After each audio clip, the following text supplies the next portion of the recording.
Welcome back to some new r/PettyRevenge stories, where people share small victories over those who wronged them. I hope you had a great day. Thanks for all the likes and comments on the last video. And now, let's start with the first story. It's called Bad Neighbor. My elderly and rather difficult neighbor has been known to harass multiple families out of this neighborhood over the years. He tried the same with me for the first few years I lived here. This included calling the police for everything, like when my grass was an inch too tall once. I've lived here for 9 years, and this is the story of how I finally got him to leave me alone a couple of years ago. The finest straw was when he put up a camera on his privacy fence, mounted on his deck, that pointed directly into my backyard, and he refused to move it. On top of that, he made threats towards my dogs, which were never outside alone, and were always either on a leash or in the backyard with me. At that point, I had enough. I decided to sign his address up for every possible spam mail and mailing list I could find. Religious groups, random organizations, and a variety of other mailing lists. I spent hours doing this to ensure he'd get a steady stream of unsolicited email. I also decided to order one of those anonymous prank packages. I watched as the delivery was made on a particularly hot day, and let's just say his reaction was quite memorable. Then I got creative. I went to the store and picked up a corrugated metal sign, some wooden letters, spray paint, and construction glue. Late at night, I set up a crafting session in my carport, which happens to be close to his bedroom wall. I played loud music, a Swedish metal band I enjoy, while crafting. If a police car showed up due to a noise complaint, I simply turned everything off and waited quietly until they left. The sign I crafted had a very direct message for his backyard camera. Once the glue and paint were dry, I hung it on an old swing set frame pointed directly at his camera. As for the camera itself, if he wanted to be intrusive, I figured two could play that game. Late one night, I stood in my backyard for about 15 minutes, in what I can only describe as an outfit choice, designed to make him rethink his decisions. The next day, the camera was gone. Since then, I haven't had any issues with him calling the police or causing problems. Peace has finally been restored. The next story is called Rude Waitress. This story takes place right after I graduated high school. It was payday, and my coworkers and I went to the bank to cash our checks. For fun, we decided to get most of our cash in $100 bills. Afterward, we headed to Ruby Tuesday for lunch. From the moment we sat down, it was clear the waitress wasn't thrilled to have us as her customers. She rushed us to order, took forever to bring our food, never refilled our drinks, and generally ignored us. Meanwhile, she was all smiles and sweetness to the older patron she was serving. We figured it was probably because we were teens, or slightly older, in work clothes, and she assumed we wouldn't leave a good tip. When the time finally came to pay, we pulled out our wallets and acted like all we had were $100 bills. Her attitude instantly shifted. Suddenly, she was incredibly friendly and attentive, happily offering to bring us change so we could split the check, and asking if we needed anything else. Unfortunately, by that point, the damage was already done. Instead of the generous tip we usually left when dining out, her tip that day was a single shiny penny. A little kindness goes a long way. If she had just treated us decently from the start, she would have been rewarded generously, as we always tipped well. The third story is called Shortest Route. A while back, before cars came with GPS, and before we had the Google Maps app, we used printed maps to get around.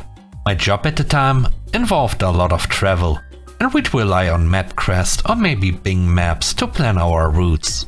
These apps gave you options like fastest route or shortest distance. Naturally, we always choose the fastest route, because we had work to do. One day, the travel department decided they would only reimburse for the shortest route. The problem? In some cases, the shortest route took twice as long, or even longer, than the fastest route. But rules were rules. If they were only going to pay for the shortest route, that's how long the trip would officially take. We all continued driving the fastest route, but we factored in extra time based on the shortest route. We used that extra time to grab a snack, shop a bit, or just relax.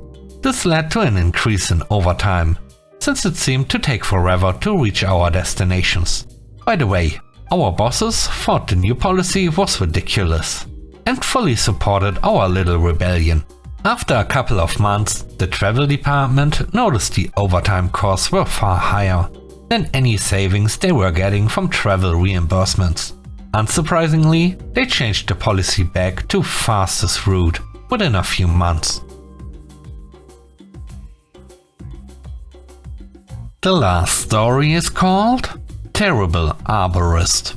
I live in Florida, and the hurricane was devastating for my community. During the storm, my neighbor's tree fell into my yard, damaging my fence and pool enclosure. While there was significant damage, it was manageable, and I immediately filed a claim with my insurance. The days following were challenging, with no power, internet, and limited cellular coverage. Everyone was focused on recovery. On the second day, my neighbor came over to apologize for the fallen tree and mentioned hiring a licensed and insured arborist. The arborist, they said, planned to start working on the tree from my yard and would meet with me the next day to give a quote. I appreciated the initiative, since it saved me the trouble of finding someone myself. The next day, the arborist arrived, gave me a price, and I told him I needed to confirm with my insurance before he began work to ensure coverage. He wasn't thrilled with the delay and said he'd start on the neighbor's side in the meantime. Having grown up on a farm and worked with chainsaws, I warned him that starting from the neighbor's side without considering the rate distribution was a bad idea. He shrugged, left my property and handed me his business card, which advertised insured, honest and creative, along with what he claimed was a license number. Later that day, while my wife was outside cooking on her camp stove, still no power, we heard chainsaws starting. I could see the pool enclosure beginning to buckle as he made a straight cut. I called him immediately to warn him, but he continued. I told my wife to go inside and began recording on my phone. As soon as he moved the trunk, the tree's weight shifted dramatically. The majority of my pool enclosure collapsed. The retaining wall broke, the in-ground pool cracked, and my roof was damaged, all totaling over $300,000 in damages. Frustrated, I called him, demanding his insurance information. He promised to email it and claimed it was available on his website, but with limited internet I couldn't check. I asked him to airdrop it to me, but after multiple attempts, he stopped responding and eventually blocked my number. When the network improved later that evening, I discovered that the website on his card didn't exist. His LLC registration was expired and he wasn't licensed or insured. On top of that, a quick search revealed a troubling personal history. Suing him wasn't a practical option. He wouldn't have the resources to pay any judgment. Instead, I decided to ensure no one else would fall victim to his services.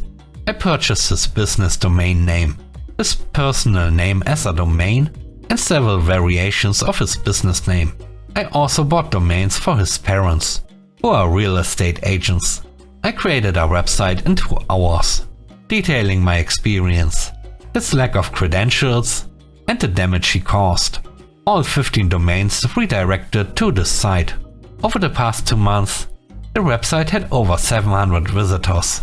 It's now the #1 result on Google if you search for his name, business, or even his parents. He stopped posting on his social media, and his phone line has been disconnected. I hope this means he's chosen a different career path.